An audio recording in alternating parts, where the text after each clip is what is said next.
नमस्कार दोस्तों, स्वागत है आपका हमारे चैनल थिंक बिग पर। मैं हूं ऋषभ द्विवेदी। आप सुन रहे हैं स्वामी विवेकानंद की पुस्तक कर्मयोग। अभी तक हम इस पुस्तक का पहला अध्याय कर्म का चरित्र पर प्रभाव लेकर आ चुके हैं। अगर अभी तक आपने हमारा वो वीडियो नहीं देखा है तो सबसे पहले जाकर उस वीडियो को देखें। आज के इस वीडियो में हम पुस्तक कर्मयोग का दूसरा अध्याय अपने अपने कार्य क्षेत्र में सब बड़े हैं ये आपके साथ साझा करेंगे। अगर अभी तक आपने हमारे चैनल को सब्सक्राइब नहीं किया है तो चैनल को सब्सक्राइब करें। वीडियो अगर पसंद आए तो वीडियो को लाइक और शेयर अवश्य करें। तो चलिए शुरू करते हैं। वीडियो अपने अपने कार्य क्षेत्र में सब बड़े हैं।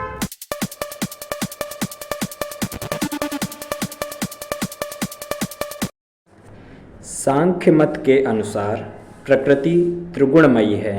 ये 3 गुण हैं, सत्व, रज तथा तम। बाह्य जगत में इन 3 गुणों का प्रकाश साम्यावस्था, क्रियाशीलता तथा जड़ता के रूप में दिखाई देता है। तम की व्याख्या अंधकार अथवा कर्म शून्यता के रूप में होती है। रज की कर्मशीलता अर्थात आकर्षण एवं विकर्षण के रूप में, और सत्व इन दोनों की साम्यावस्था तथा संयम रूप होता है। प्रत्येक व्यक्ति इन 3 गुणों से निर्मित है। कभी कभी जब तमोगुण प्रबल होता है तो हम सुस्त हो जाते हैं, तब मानो हिलडुल तक नहीं सकते और निष्कर्म होकर कुछ विशिष्ट भावनाओं के दास हो जाते हैं। फिर कभी कभी कर्मशीलता का प्राबल्य होता है और कभी कभी इन दोनों के संयम रूप सत्व की प्रबलता होती है, जिससे मन शांत भाव धारण करता है। फिर भिन्न भिन्न मनुष्यों में इन गुणों में से कोई एक सबसे प्रबल होता है। एक मनुष्य में कर्म शून्यता, सुस्ती और आलस्य के गुण प्रबल रहते हैं। दूसरे में कर्मशीलता, उत्साह एवं शक्ति के, और तीसरे में हम शांति, मृदुता एवं माधुर्य का भाव देखते हैं, जो पूर्वोक्त दोनों गुणों अर्थात कर्मशीलता एवं कर्म शून्यता का सामंजस्य रूप होता है। इस प्रकार संपूर्ण सृष्टि में पशुओं, वृक्षों और मनुष्यों में हमें इन विभिन्न गुणों का न्यूनाधिक मात्रा में वैशिष्ट्यपूर्ण प्रकाश दिखाई देता है। कर्मयोग का संबंध मुख्यतः इन 3 गुणों से है। कर्मयोग हमें यह बतलाकर कि उनका स्वरूप क्या है तथा उनका किस प्रकार उपयोग होना चाहिए, हमें अपना कार्य अच्छी तरह से करने की शिक्षा देता है। मानव समाज एक श्रेणीबद्ध संस्था है। इसके अंतर्गत सभी मनुष्य एक एक श्रेणी में विभक्त और भिन्न भिन्न सोपान में अवस्थित हैं।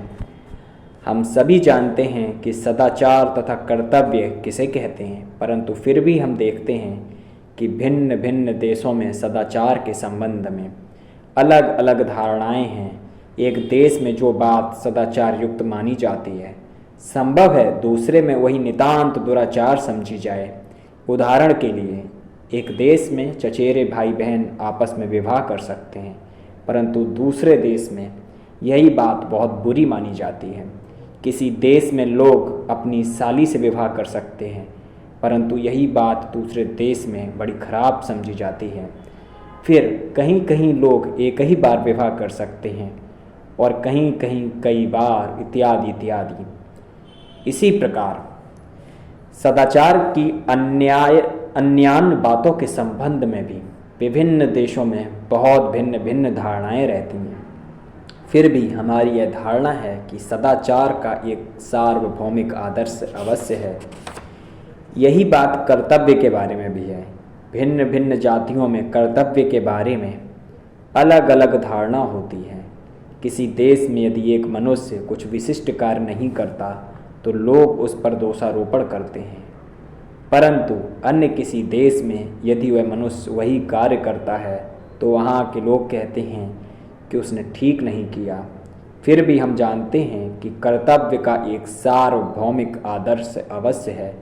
इसी प्रकार एक समाज सोचता है कि कुछ विशिष्ट बातें ही कर्तव्य स्वरूप हैं, परंतु दूसरे समाज का विचार बिल्कुल विपरीत होता है और वह इन कार्यों को करना एक पातक समझेगा।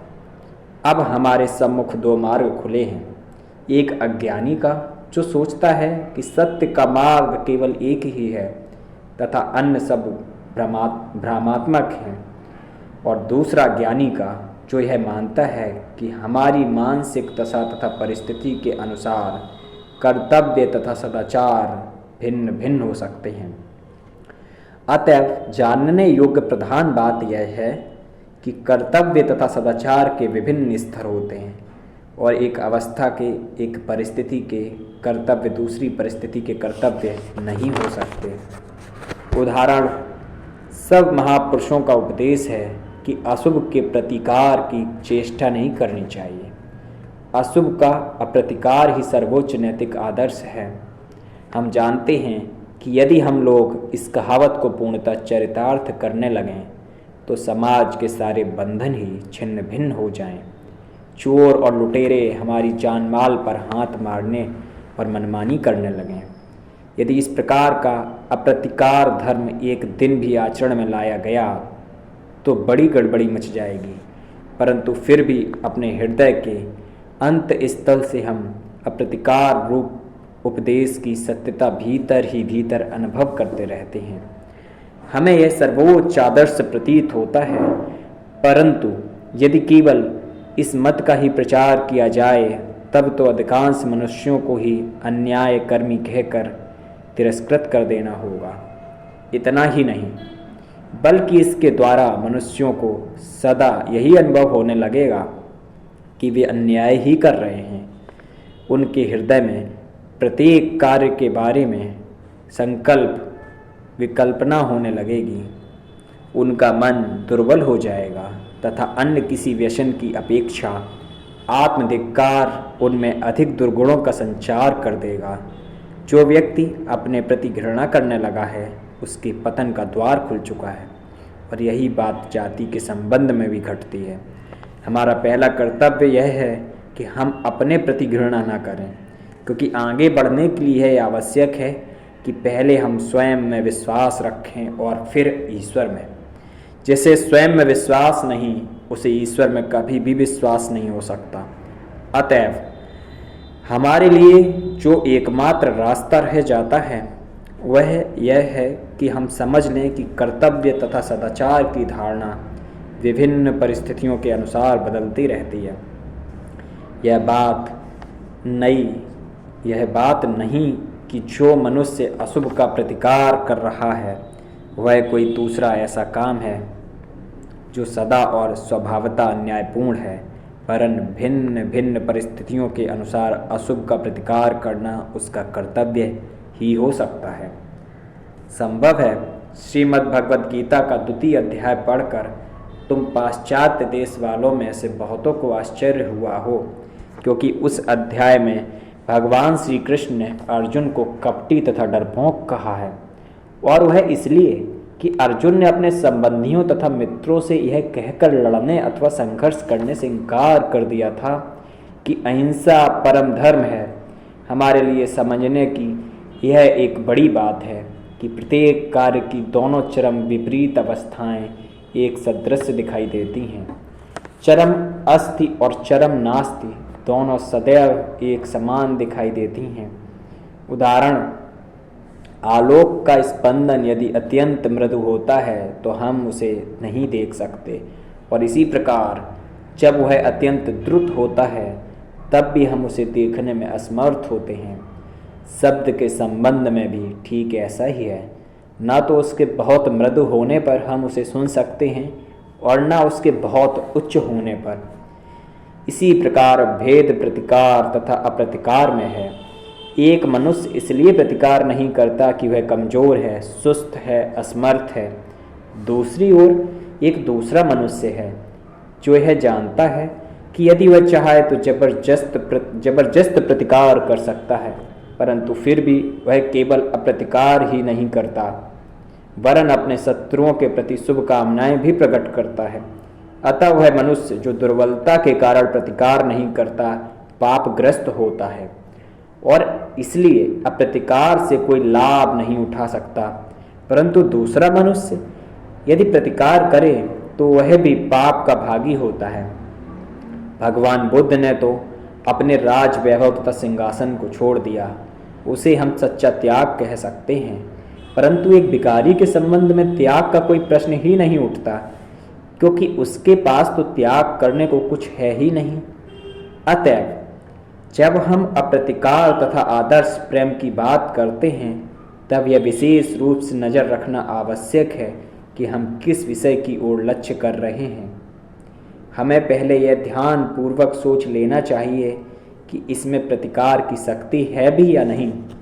तब फिर शक्तिशाली होते हुए भी यदि हम प्रतिकार न करें तो वास्तव में हम एक महान कार्य करते हैं।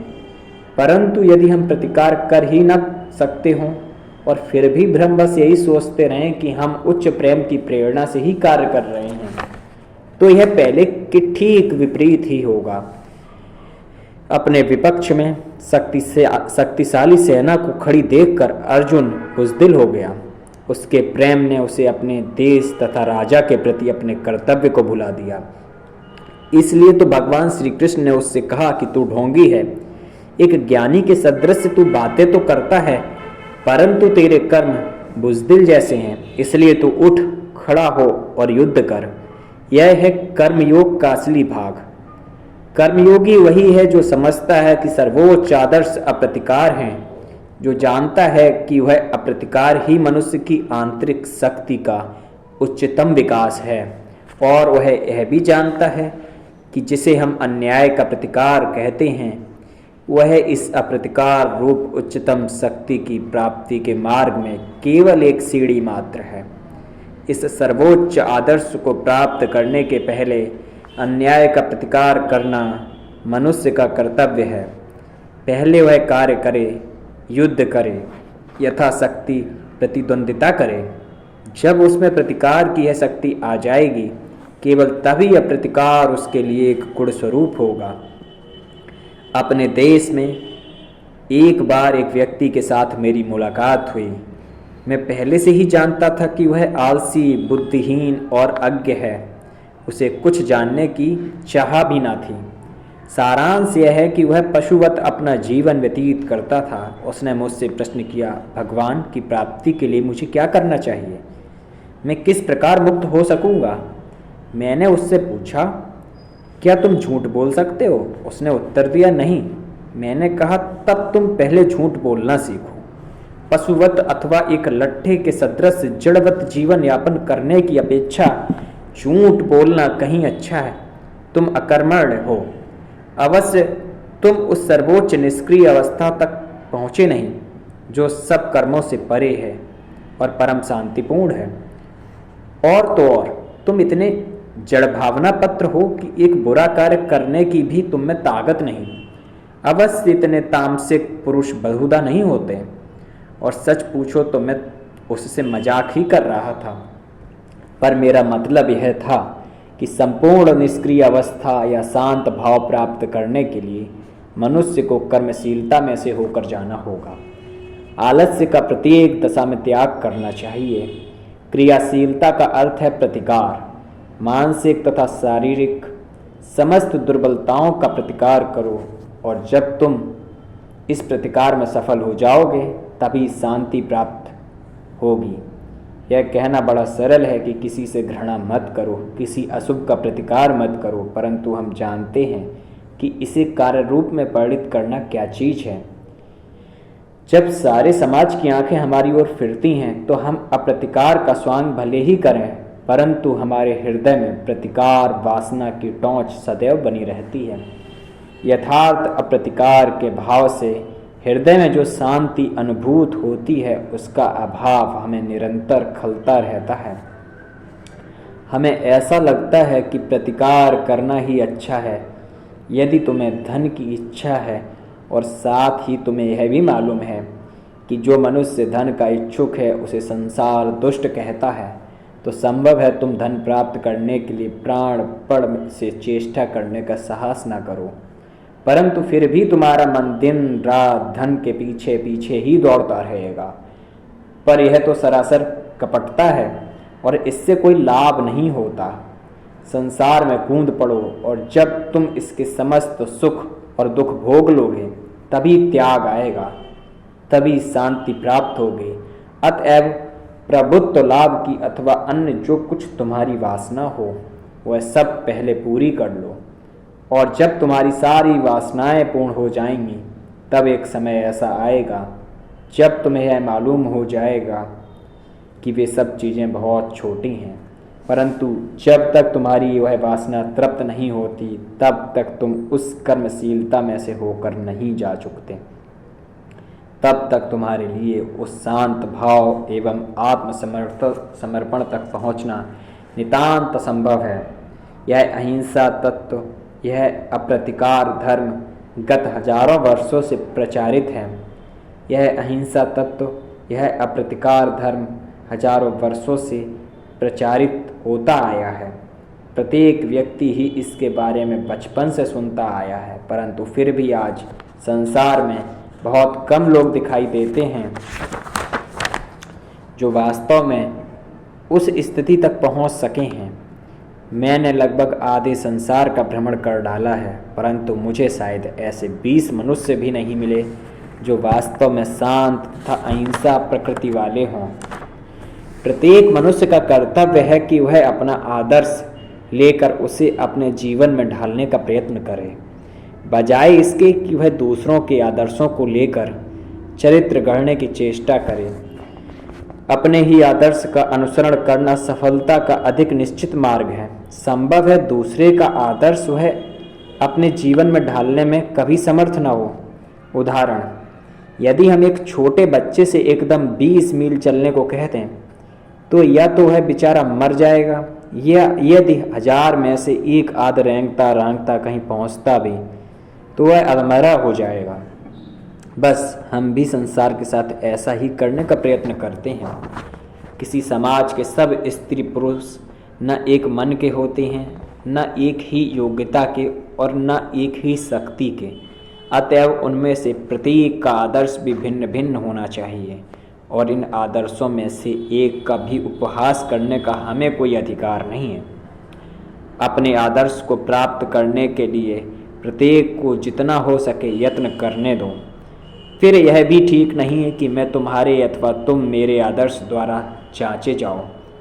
आम की तुलना इमली से नहीं होनी चाहिए और न इमली की आम से। आम की तुलना के लिए आम ही लेना होगा और इमली के लिए इमली। इसी प्रकार हमें अन्य सब के संबंध में भी यह समझना चाहिए।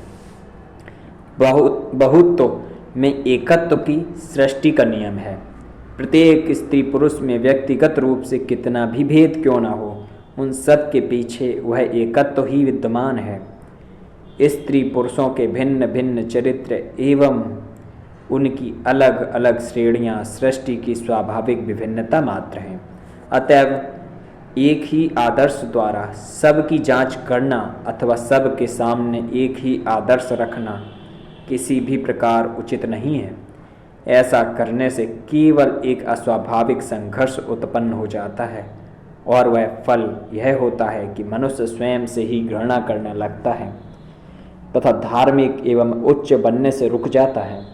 हमारा कर्तव्य तो यह है कि हम प्रत्येक को उसके अपने उच्चतम आदर्श को प्राप्त करने के लिए प्रोत्साहित करें तथा उस आदर्श को सत्य के जितना निकटवर्ती हो सके लाने की चेष्टा करें। हम देखते हैं कि हिंदू नीति शास्त्र में यह तत्व बहुत प्राचीन काल से ही अपनाया जा चुका है, और हिंदुओं के धर्मशास्त्र तथा नीति संबंधी पुस्तकों में ब्रह्मचर्य, गृहस्थ, वानप्रस्थ तथा संन्यास, इन सब विभिन्न आश्रमों के लिए भिन्न भिन्न विधियों का वर्णन है। हिंदू शास्त्रों के अनुसार मानव जाति के साधारण कर्तव्यों के अतिरिक्त प्रत्येक मनुष्य के जीवन में कुछ विशेष कर्तव्य होते हैं। एक हिंदू को पहले ब्रह्मचर्य आश्रम अर्थात छात्र जीवन का अवलंबन करना पड़ता है। उसके बाद वह विवाह करके गृहस्थ हो जाता है। वृद्धावस्था में गृहस्थाश्रम से अवकाश लेकर वह वानप्रस्थ धर्म का अवलंबन करता है और अंत में वह संसार को त्याग कर सन्यासी हो जाता है। जीवन के इन भिन्न भिन्न आश्रमों में भिन्न भिन्न कर्तव्य होते हैं। वास्तव में इन आश्रमों में कोई किसी से श्रेष्ठ नहीं है। एक गृहस्थ का जीवन भी उतना ही श्रेष्ठ है जितना कि एक ब्रह्मचारी का, जिसने अपना जीवन धर्म कार्य के लिए उत्सर्ग कर दिया है। सड़क का भंगी भी उतना ही उच्च तथा श्रेष्ठ है जितना कि एक सिंहासनारूढ़ राजा। थोड़ी देर के लिए उसे गद्दी पर से नीचे उतार दो और उसे मेहतर का काम दो, फिर देखें वह कैसा काम करता है। इसी प्रकार उस मेहतर को राजा बना दो, देखें वह कैसा राज्य चलाता है। यह कहना व्यर्थ है कि गृहस्थ से सन्यासी श्रेष्ठ है। संसार को छोड़कर स्वच्छंदन और शांत जीवन में रहकर ईश्वरोपासना करने की अपेक्षा संसार में रहते हुए ईश्वर की उपासना करना बहुत कठिन है।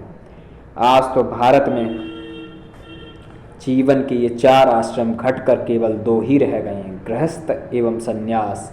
गृहस्थ विवाह करता है और नागरिक बनकर अपने कर्तव्यों का पालन करता है तथा सन्यासी अपनी समस्त शक्तियों को केवल ईश्वरोपासना एवं धर्मोपदेश में लगा देता है। मैं अब महानिर्वाण तंत्र से गृहस्थ के कर्तव्य संबंधी कुछ श्लोक उद्धृत करता हूँ।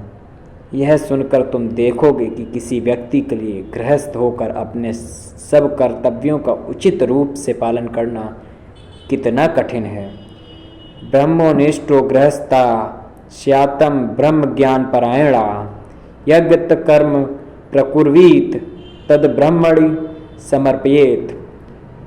गृहस्थ को ब्रह्मनिष्ठ होना चाहिए तथा ब्रह्म ज्ञान का लाभ ही उसके जीवन का चरम लक्ष्य होना चाहिए, परंतु फिर भी उसे निरंतर अपने सब कर्म करते रहना चाहिए, अपने कर्तव्यों का पालन करते रहना चाहिए और अपने समस्त कर्मों के फलों को ईश्वर को अर्पण कर देना चाहिए। कर्म करके कर्मफल की आशंका न करना, किसी मनुष्य की सहायता करके उससे किसी प्रकार की कृतज्ञता की आशा न रखना, कोई सत्कर्म करके भी इस बात की ओर नज़र तक न देना कि वह हमें यश और कीर्ति देगा अथवा नहीं, इस संसार में सबसे कठिन बात है। संसार जब तारीफ करने लगता है तब एक निहायत बुज़दिल भी बहादुर बन जाता है। समाज के समर्थन तथा प्रशंसा से एक मूर्ख भी वीरोचित कार्य कर सकता है, परंतु अपने आसपास के लोगों की निंदा स्तुति की बिल्कुल परवाह न करते हुए सर्वदा सत्कार्य में लगे रहना वास्तव में सबसे बड़ा त्याग है। न मिथ्या भाषणम कुर्यात न च साठ्यम समाचरेत देवता तिथि पूजाशु गृहस्थो निरतो भवेत। गृहस्थ का प्रधान कर्तव्य जीविकोपार्जन करना है, परंतु उसे ध्यान रखना चाहिए कि वह झूठ बोलकर, दूसरों को धोखा देकर तथा चोरी करके ऐसा न करे, और उसे यह भी ध्यान रखना चाहिए कि उसका जीवन ईश्वरों सेवा तथा गरीबों के लिए ही है। मातरम पितर स्वयं साक्षात प्रत्यक्षत देवताम मत्वा ग्रही निसेवेत सदा सर्वप्रयतता। यह समझकर कि माता और पिता ईश्वर के साक्षात रूप हैं, गृहस्थ को चाहिए कि वह उन्हें सदैव सब प्रकार से प्रसन्न रखे। तुष्टायाम मातरि सेवे तुष्टे पितरि पार्वती तव प्रीति भर्व देवी पर ब्रह्म प्रसीदति। यदि उसके माता पिता प्रसन्न रहते हैं तो ईश्वर उसके प्रति प्रसन्न होते हैं। अपने माता पिता के सम्मुख औद्धत्य, परिहास, चंचलता अथवा क्रोध प्रकट न करें। वह पुत्र वास्तव में श्रेष्ठ है जो अपने माता पिता के प्रति एक भी कटु शब्द नहीं कहता।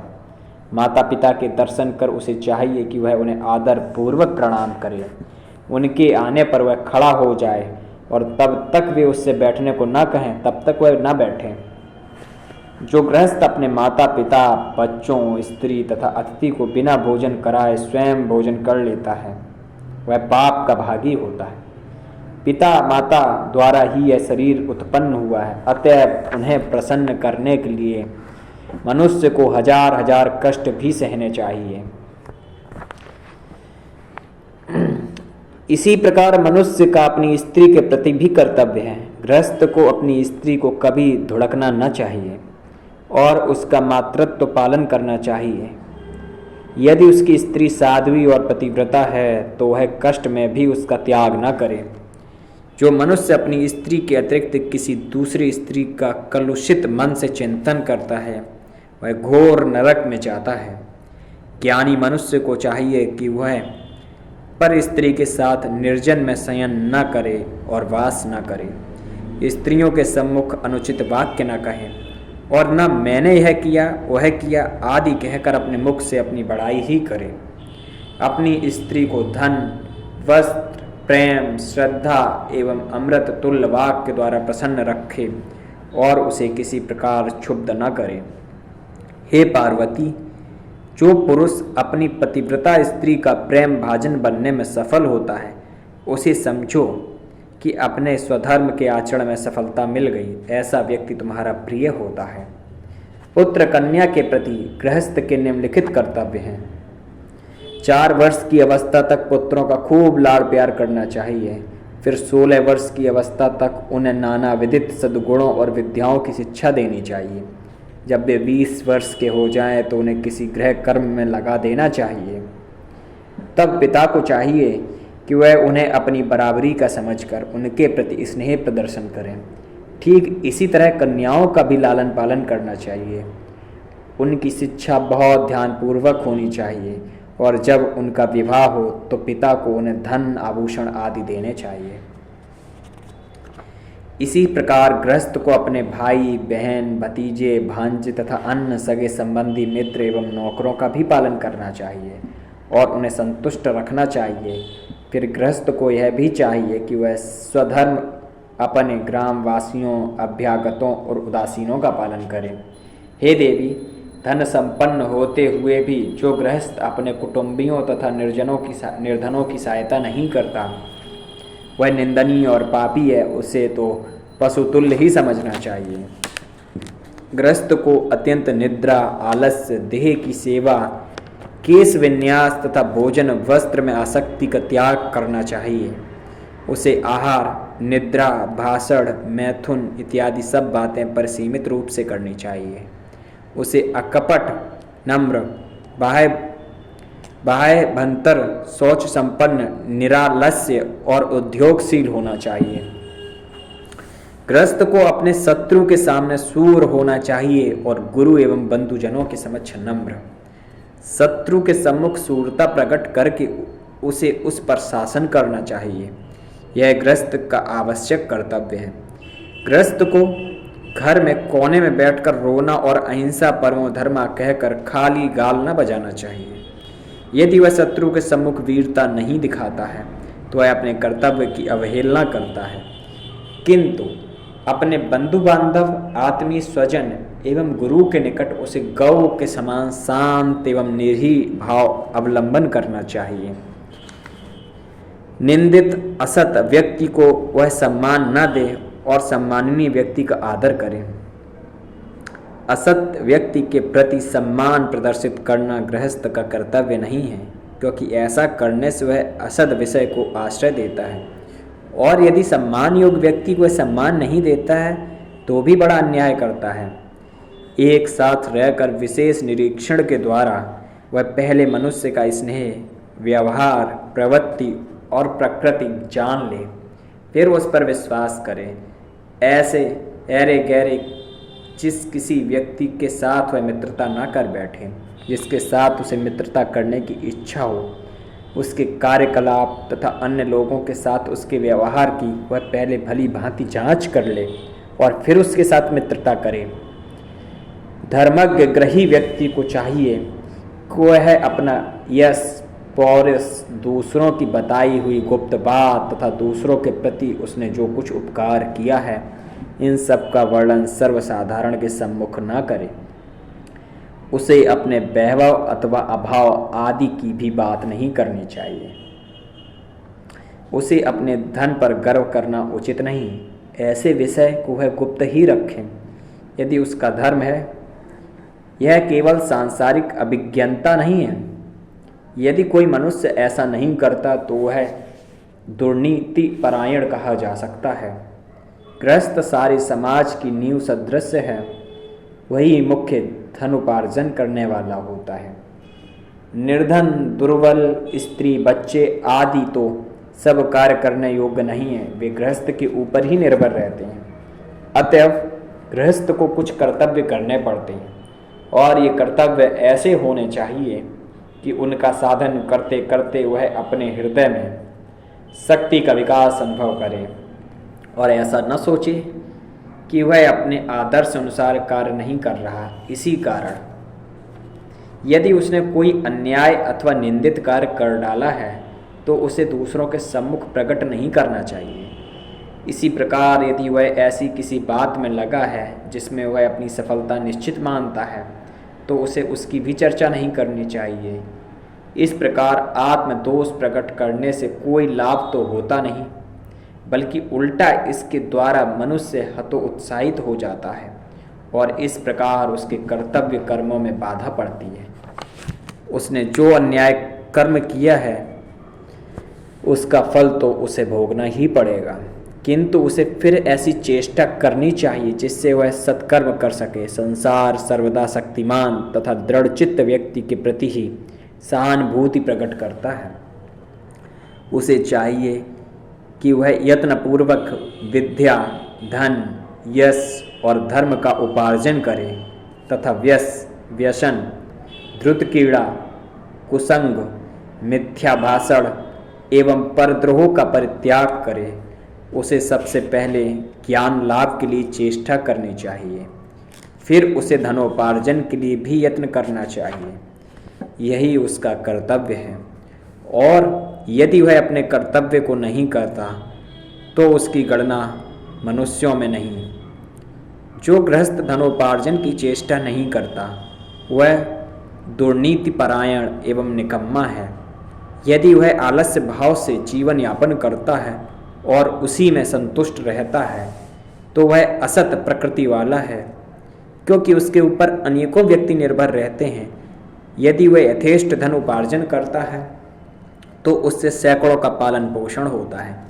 यदि तुम्हारे इस शहर में सैकड़ों लोगों ने धनी बनने की चेष्टा न की होती तो यह सभ्यता, ये अनाथाश्रम और ये हवेलियाँ कहाँ से आती।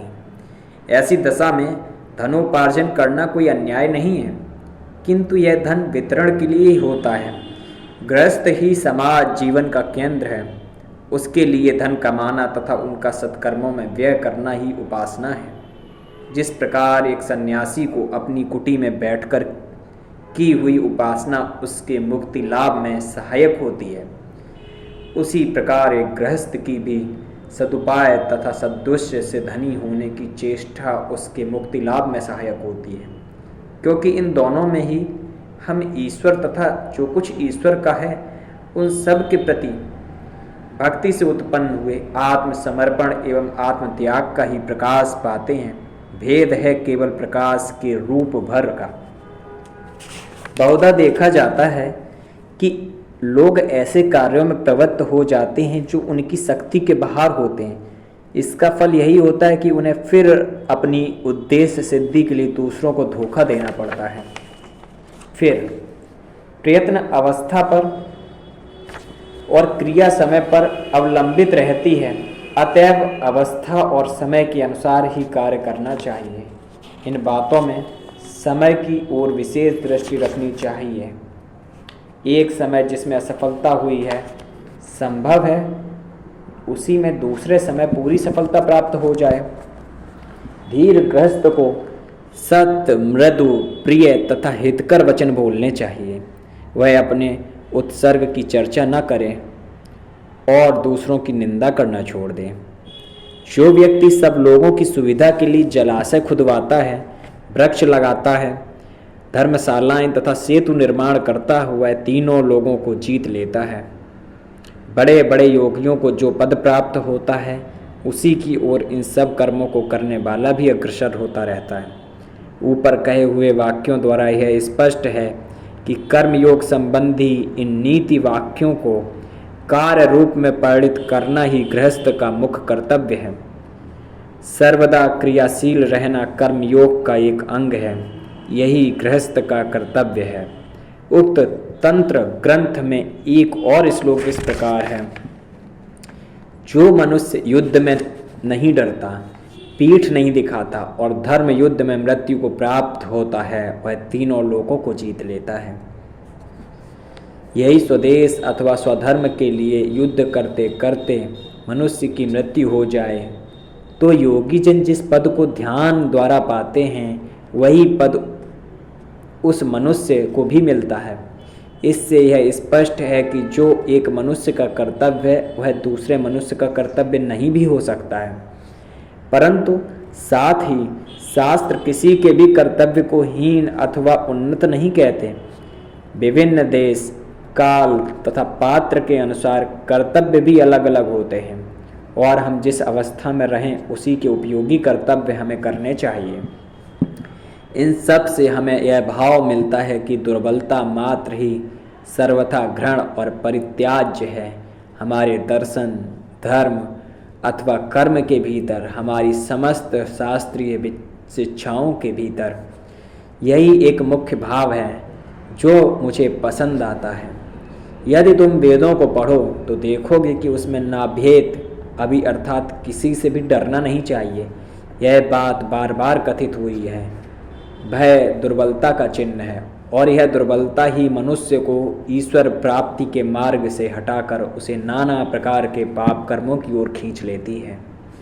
इसलिए संसार के उपहास अथवा व्यंग की ओर तनिक भी ध्यान न देकर मनुष्य को निर्णय जो लेना चाहिए वो निर्भय लेना चाहिए और कर्तव्य करते रहना चाहिए।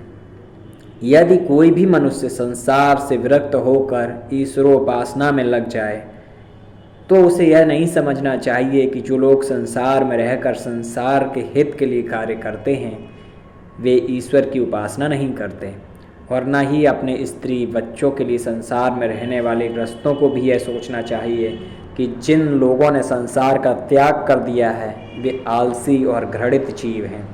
अपने अपने स्थान में सभी बड़े हैं। इस संबंध में मुझे एक कहानी का स्मरण आता है। एक राजा था। उसके राज्य में जब कभी कोई सन्यासी आते तो उनसे सदैव एक प्रश्न पूछा करता था, संसार का त्याग कर जो सन्यास ग्रहण करता है वह श्रेष्ठ है या संसार में रहकर जो गृहस्थ के समस्त कर्तव्यों को करता जाता है वह श्रेष्ठ है। अनेक विद्वान लोगों ने उसके इस प्रश्न का उत्तर देने का प्रयत्न किया। कुछ लोगों ने कहा कि सन्यासी श्रेष्ठ है। यह सुनकर राजा ने इसे सिद्ध करने को कहा। जब वे सिद्ध न कर सके तो उन्हें विवाह करके गृहस्थ हो जाने की आज्ञा दी। कुछ और लोग आए और उन्होंने कहा स्वधर्म परायण गृहस्थ ही श्रेष्ठ है। राजा ने उससे भी उनकी बात के अनुसार प्रमाण मांगा, पर जब वे प्रमाण न दे सके तो राजा ने उन्हें भी गृहस्थ हो जाने की आज्ञा दी। अंत में एक तरुण सन्यासी आए। राजा ने उनसे भी इसी प्रकार प्रश्न किया।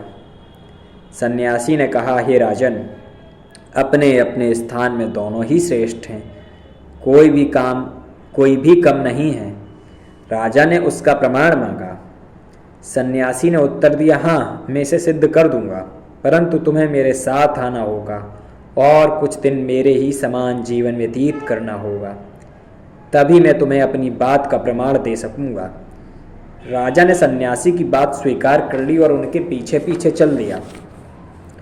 वह उन सन्यासी के साथ अपने राज्य की सीमा को पार कर अनेक देशों में से होता हुआ एक बड़े राज्य में आ पहुंचा। उस राज्य की राजधानी में एक बड़ा उत्सव मनाया जा रहा था।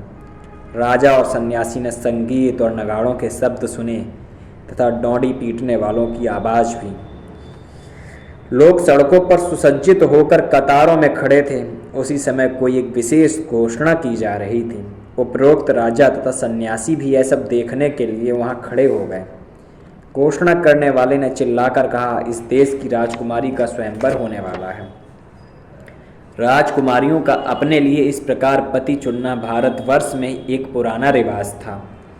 अपने भावी पति के संबंध में प्रत्येक राजकुमारी के अलग अलग विचार होते थे।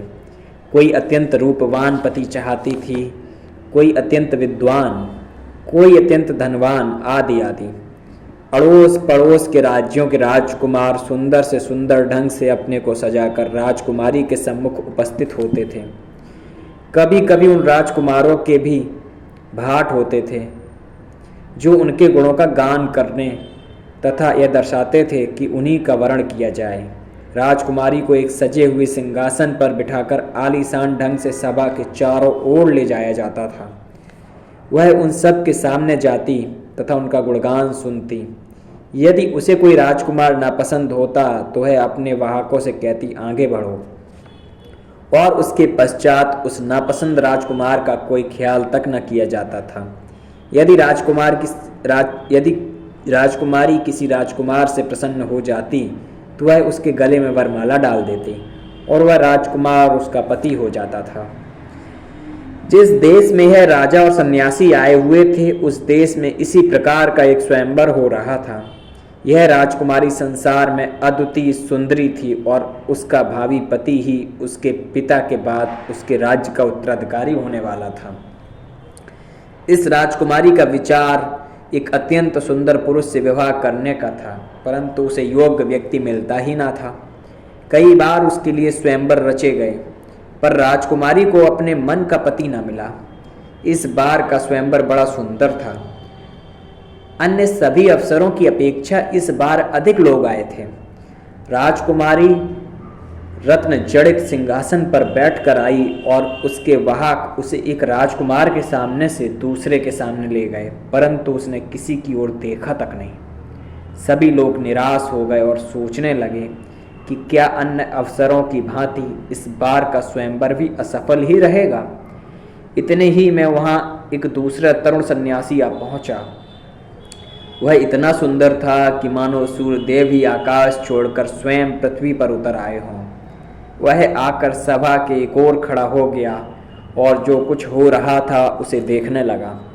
राजकुमारी का सिंहासन उसके समीप आया और ज्यों ही उसने उस सुंदर सन्यासी को देखा त्यों ही वह रुक गई और उसके गले में वरमाला डाल दी। तरुण सन्यासी ने एकदम माला को रोक लिया और यह कहते हुए कि छी छी, यह क्या है, उसे फेंक दिया।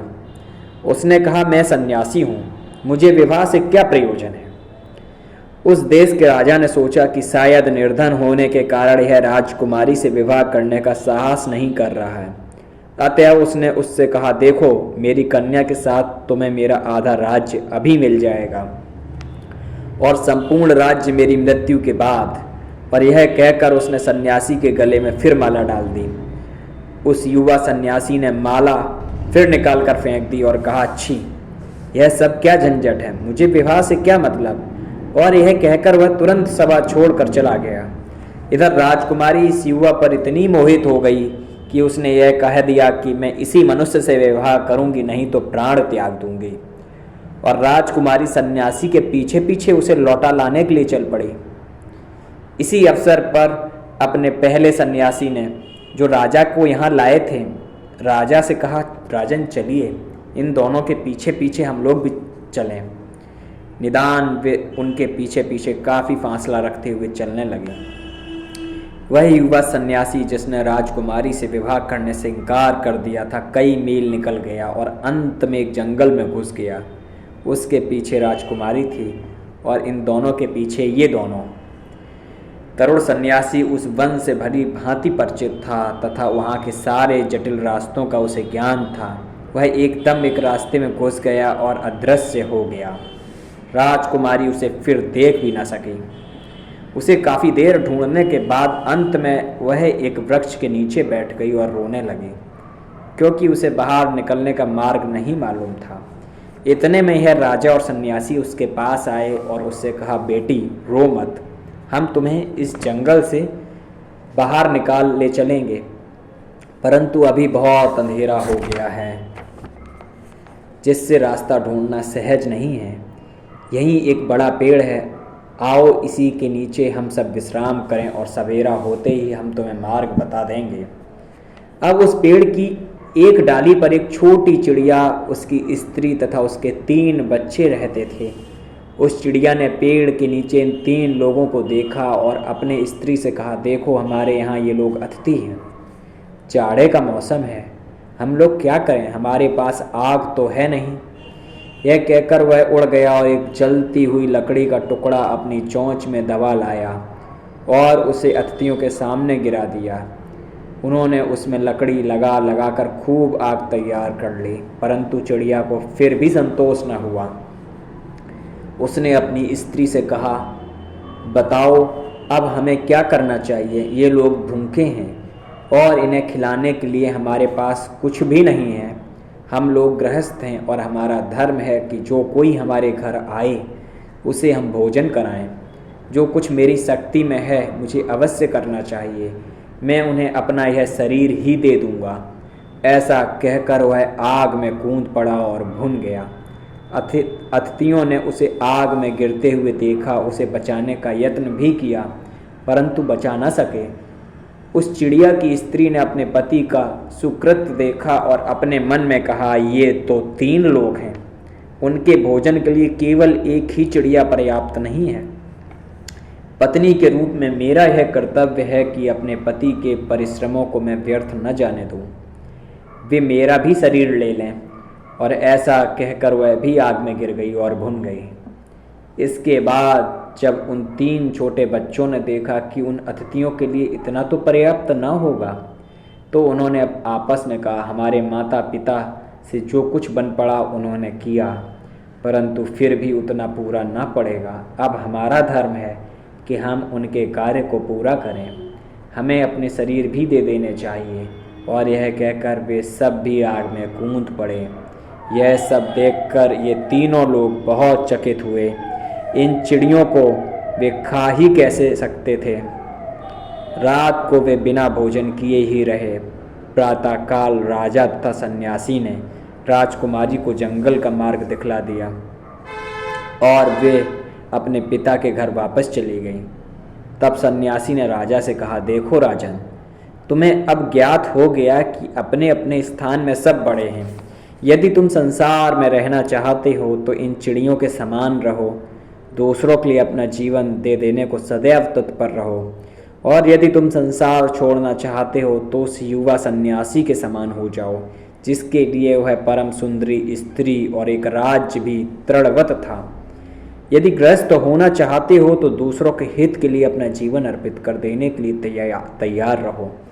और यदि तुम्हें संन्यास जीवन की इच्छा है तो सौंदर्य, धन तथा अधिकार की ओर आंख तक न उठाओ। अपने अपने स्थान में सब श्रेष्ठ हैं, परंतु ये कर्तव्य दूसरे का कर्तव्य कभी नहीं हो सकता। आज के वीडियो में बस इतना ही।